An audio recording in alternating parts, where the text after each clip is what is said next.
So, ayan guys, for today's video, i-open lang natin ang ating Roblox account or yung ating Roblox app. And take note guys, dapat merong laman or merong funds yung ating Maya or PayMaya account para dun tayo kuha ng fund once na bumili tayo ng Robux. So, dito guys, mula sa homepage, itap nyo lang itong button na to or yung Robux button na nandito sa upper right corner. And then, after nyan guys, para dito guys, mga Robux packages. So, tingnan nyo na lang kung alin dito yung gusto nyo i-avail. So, ito lang yung avail ko, yung 59 pesos. Katumbas niyan is 80 Robux. So, para ma-avail guys or ma-purchase yung mga Robux packages, itap nyo lang yung mismong Robux na gusto ninyo. And ganyan guys yung lalabas. So, itatap nyo lang itong mode of payment. So, kung makikita nyo guys, nakalink kasi dito yung aking smart communications or yung aking SIM. So, tap nyo lang to guys para mapalitan natin ng mode of payment.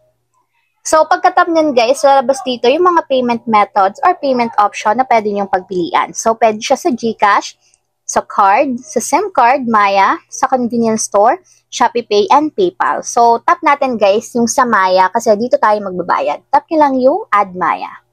So, dito, tap nyo naman guys yung Continue para ma-redirected tayo sa Maya natin and ma-verify yung account. So, tap Continue. So, isa-sign up lang natin guys yung ating Maya account.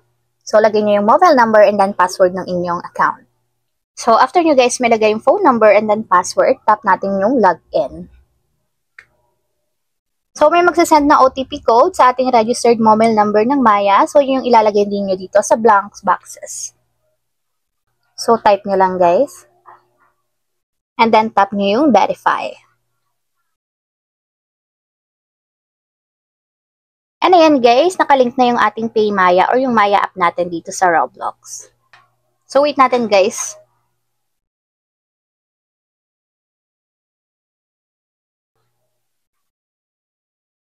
And ayan, nakalink na yung ating PayMaya or yung ating Maya app. So itatap lang natin dito guys yung one tap buy para ma-purchase na natin yung 80 Robux worth of 59 pesos gamit ang ating PayMaya or ang ating Maya account. Tap natin yung one tap buy. So lagay nyo lang yung inyong password or yung fingerprint sensor para ma-purchase na yung ating Robux.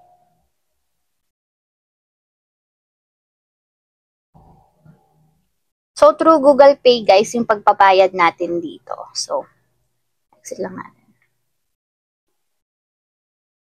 So, yan guys, purchase successful. Your product will be delivered shortly. So, successful na guys yung ating pag-purchase.